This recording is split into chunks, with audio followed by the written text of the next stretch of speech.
Hi guys, my name is Joan and I just got back from Ghana. I'm feeling it. I'm feeling good in general. On my trip there, I found this beautiful fabric and my neighbors really liked it, so I'm gonna make some pillows for them out of this luxurious fabric.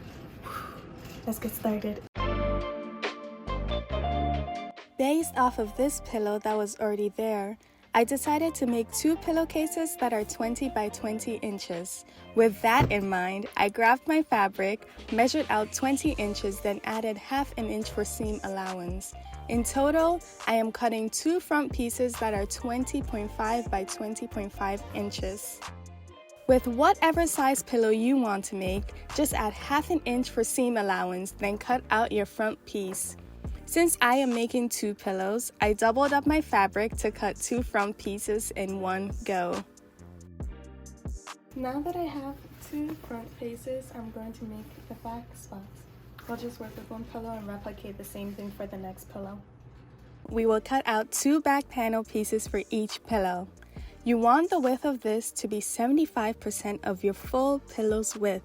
In my case, 75% of 20 inches is 15 inches. Therefore, I cut out 2 pieces that are 15 inches in width and 20.5 inches in length. So now when you're done, you should have 2 front panels that are 20.5 by 20.5, okay? And then this back panel, you should have 4 of them that are 15 and 20.5.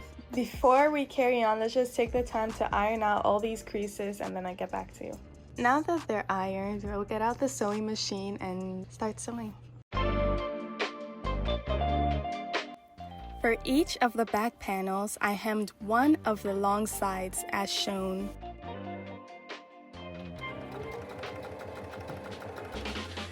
Now that we have the back of this all hemmed up like this, I want to show you what it's actually going to look like. So you have one back panel and another back panel.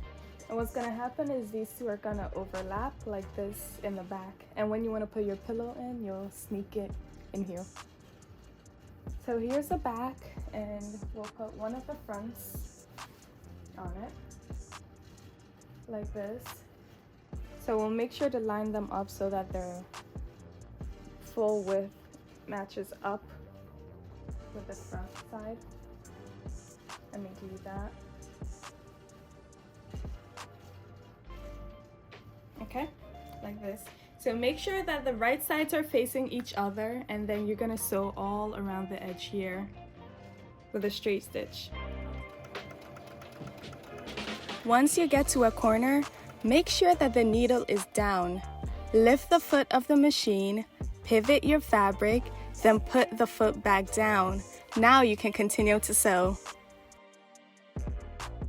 Here's what your pillow should look like, turned inside out. As I said, I went around and just sewed all the sides together. Now I will trim the corners of my pillowcase diagonally so that I can poke them out without any bulkiness. With the corners now cut, turn the pillowcase inside out. We're practically done. Here's the front of the pillow, and when you turn it around, here's what the back will be like. And when you want your insert to go in, you put it through here. I'm going to do the same thing with the next pillowcase that's right there and come back to you guys. Oh my god, I messed up. I already cut the corners too. Oh no! When I was sewing it, I didn't make sure that the fabric was right sides facing each other. So now I have to seam rip this and re-sew it. So be sure, if you're trying this project, make sure that the right sides are facing each other. So I'll fix this real quick and be back. Now that we're done with it, but I'm so happy with this. Y'all don't even understand. It's so cute to me. But anywho, let's talk about the inserts now, because those get really expensive real quick.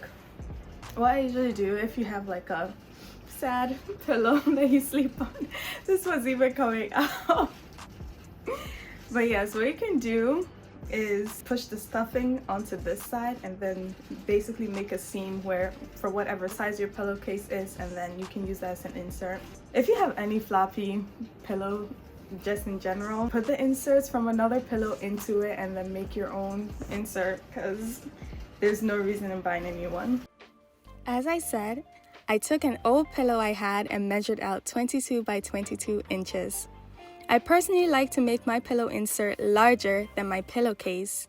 This makes it look much fuller and last longer. After measuring, I cut the old pillow open and pushed the stuffing to one side.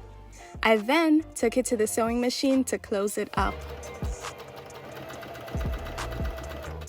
Before closing it, I added some additional stuffing from an old throw pillow. Now I can fully close the insert. With my newly made insert, I stuffed it into my new pillowcase, beat it into place, and enjoyed how gorgeous it turned out. Here's how the fabric looked before. Now, check out these amazing pillows! Thank you so much for watching this video, and I hope you enjoyed it.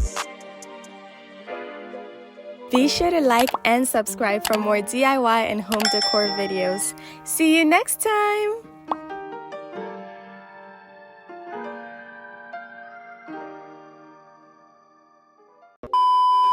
I'm coming! Okay. I have a present for Nana. Here you go. It's cute, isn't it? Oh, wow. Hey. You nailed it. Where's the pillow from? One is from here and the other one's from upstairs. From down here? Yeah. Hey, Have you noticed there's pillow one is missing? right. We won't know. It's a blue one. We will never not know.